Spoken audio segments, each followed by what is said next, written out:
I am Andrew Lycett. I am the author of Conan Doyle, the man who created Sherlock Holmes, a book published in Britain and the United States and elsewhere, which is a life of Sir Arthur Conan Doyle, the extraordinary character who was responsible for inventing one of the most enduring fictional characters of our age, Sherlock Holmes.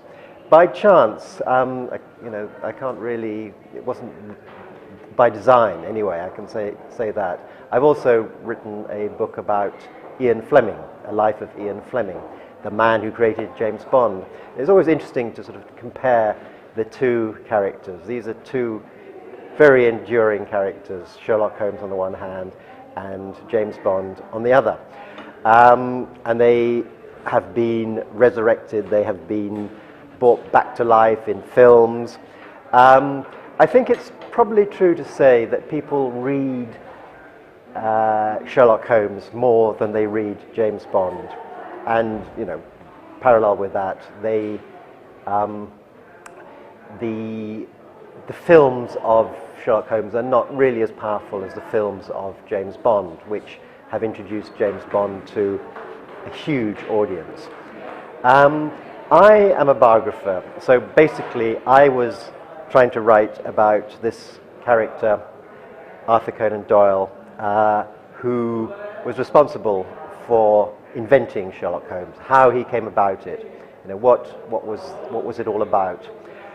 He was born in Edinburgh in 1859.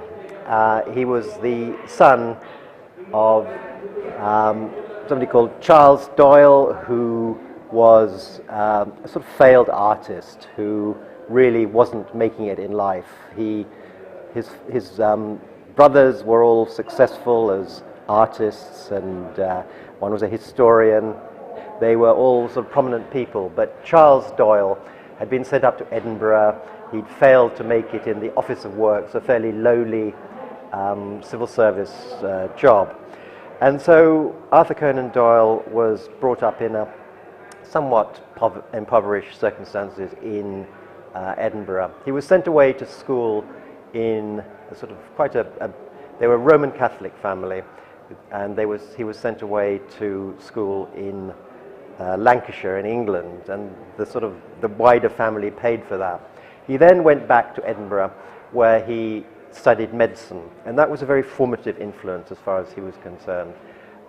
He was studying medicine. He had a great mentor, a professor called Joseph Bell, who introduced him to a particular form of diagnosis. Joseph Bell could look at a patient in the Royal Infirmary in Edinburgh, where Conan Doyle was on secondment as part of his training as a doctor.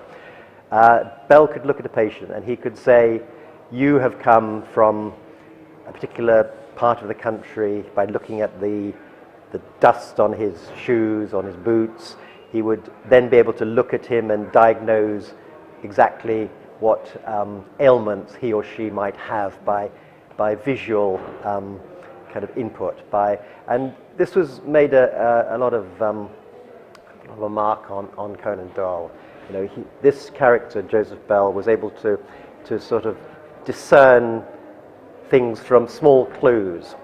And of course, this was a characteristic that Conan Doyle was later to give to his consulting detective, Sherlock Holmes. But Sherlock Holmes didn't sort of spring immediately. Conan Doyle went off and he became a doctor. He became a doctor in Southsea, which is a suburb of Portsmouth in southern England. And he worked there for about 4 years, doing other bits of writing as well, because he always had this ambition to be a writer of some kind. So he was writing kind of ghost stories and sort of rather genre kind of stories that people did at the time. And suddenly in 1886, he had this idea to write a detective story, and he wrote his first story, which was involving Sherlock Holmes, A Study in Scarlet, which was published in 1887, as far as I recall. And that didn't, it was published in sort of quite a small publication, Beaton's Christmas Annual. And, you know, it made a few waves, but people were not, I mean, wasn't widely known. But it created enough interest for him to be asked to do another one. It took a couple more years before he did another story. The Sign of Four, that was much more successful. And as a result of that, he became quite well known. He decided that he would move from his place in Portsmouth, Southsea, and he would come up to London. He still wanted to carry on his career as a doctor. But when he came to London, he was approached by, or he got in touch with a literary agent who just made a deal with a new magazine called Strand magazine, which was one of those, it was sort of quite a popular magazine designed for the sort of the newly literate classes. They were, you know, something that they could read in the train coming up to work, or perhaps take home and read with their family. And that was a very influential magazine. His agent sort of made a deal that he would write a monthly Sherlock Holmes story. And this was the absolute making of Sherlock Holmes. The first of these appeared in 1891. And he began to, you know, he wrote a Sherlock Holmes story every month very quickly. They were incredibly popular. People used to sort of wait at the bookstores for the appearance of the magazine. He did 12 of them, then he was asked to do 12 more. But by the time, that was about 2 or 3 years later, he'd got a bit bored by Sherlock Holmes. He considered himself more of a sort of literary figure than somebody who just writes pulp fiction, or the equivalent as far as he was concerned at the time. He thought that he was somebody who, you know, had higher literary aspirations. He wanted to write novels like Walter Scott, his great hero. So he decided that he was going to kill off Sherlock Holmes. And of course you had the famous story in which Sherlock Holmes battles with his arch enemy Professor Moriarty at the Reichenbach Falls, and they kind of grapple and fall, and it is assumed that that is the end of Sherlock Holmes. But in the way that these things are, Conan Doyle went and did other stories, one or two novels, his other series of stories, Brigadier Gerard stories, his boxing stories. And then he, for a number of reasons, partly financial, partly just the sort of desire of people to see Sherlock Holmes again, he decided that he would succumb to the demand, and he resurrected Sherlock Holmes, initially in The Hound of the Baskervilles, which came out in 1901. And so, Sherlock Holmes continued. All the while, Conan Doyle was, going through the processes. He'd married in Southsea. He'd had a couple of children. He had visited the United States. He was very interested in, as a scientist, he was interested in extrasensory phenomena. It was quite a sort of popular thing at the moment, at that time, that scientists were sort of interested in how the world worked, really. I mean, that was really at the bottom also of the whole sort of Sherlock Holmes thing. It was about finding out about things, and that was the ethos of the time. And so Conan Doyle was a member of the Society for Psychical Research, for example.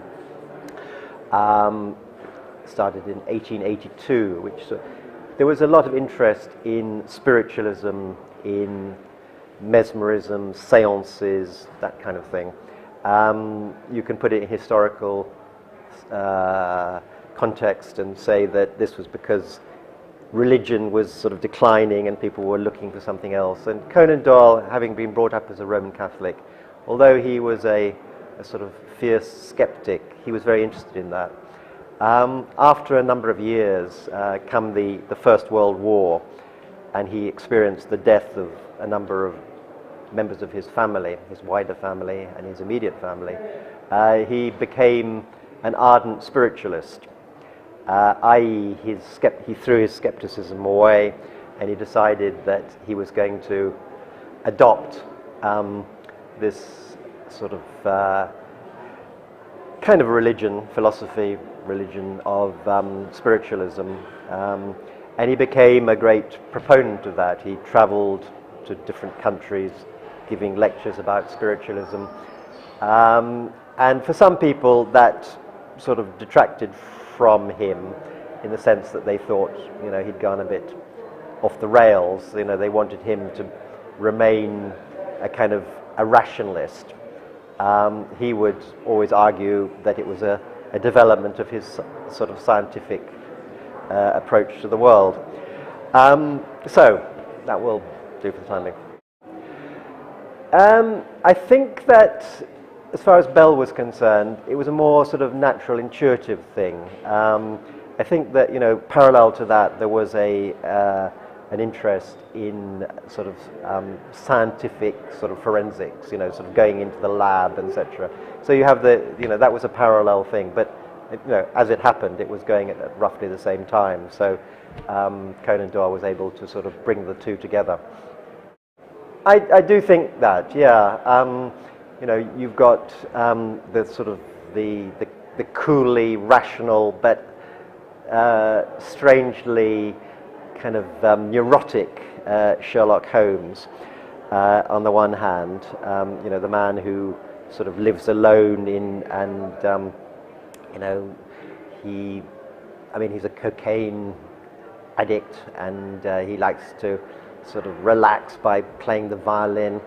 But basically, I mean, you know, he is a very cool intellect, really, and he uses his mind, and people sort of think that at some stage, you know, some people think that he's too sort of removed from life. And on the other hand, you have Dr. Watson, who's a much more human character, who bumbles along, who's a bit of a, you know, adds a bit of humor occasionally. You know, he is somebody who kind of humanizes the whole Sherlock Holmes kind of scene. And, you know, you put the two together and you have two sides, if you like, of, well, humanity, but also, you know, to a lesser or greater extent, of Sherlock Holmes himself, because he was a scientist, as I've already said, but he was also a very human man. I mean, if you just have to take a look at Conan Doyle, and you will see that, you know, there's this big man, sort of outgoing. He is generally, you know, people tended to like him, you know. He was amiable sort of chap. You know, he liked being with people. He was a great sportsman. He liked cricket. He played for the MCC, and he used to put on his own games of cricket and things like that. So, you know, he was a multifaceted character, Conan Doyle. I think he was incredibly well read. As I said, he had these high literary aspirations, and I mean,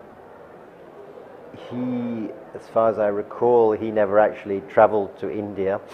I wouldn't really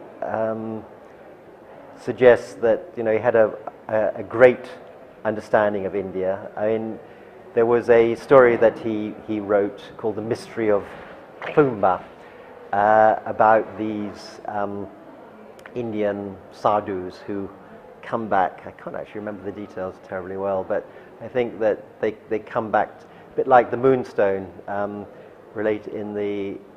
actually writing a book currently about Wilkie Collins, and it's sort of a similar plot of Indian holy men who come to Britain to sort of get something back, or in the Conan Doyle story, really to sort of wreak revenge for something. And Conan Doyle doesn't really get the religious details correct, as far as I recall. And so I wouldn't play up that too highly, because he knew about a lot of things. He didn't really know too much about the outside world, and really the outside world doesn't really. I mean, the Sherlock Holmes novels, I mean, if we are talking about those, are very much, kind of London at a particular moment in time, almost, in about sort of 1895 is always the date that people point to as the, they're not actually just all set in 1895, but the ambiance is for them, for that year. And basically, people like to read them because they are so time and place specific. And they sort of, it's so easy if you're reading a Sherlock Holmes story to be transported back into that era. And I think that is a great quality of them. Not really, no. I think, I can honestly say, as I think I've already said, really, it's a kind of accident that I did the two. But it's also, I mean, putting it more positively, I can honestly say that, I kind of saw these characters. I saw, the fictional characters, James Bond. I absolutely knew about them, and I'd read them, those stories, and Sherlock Holmes. And I wanted to know about, the people who had written these stories. And I felt in both cases, Ian Fleming as far as James Bond is concerned, Conan Doyle as far as Sherlock Holmes is concerned, that there was an interesting story to be written about their creators, and how they went about their business, who they were, why they made decisions at particular moments to do this or that, I think because I didn't actually know too much, actually, that I was able to sort of carry it off, because I was able to bring a certain kind of enthusiasm to it that hopefully kind of can be found in the books that I wrote.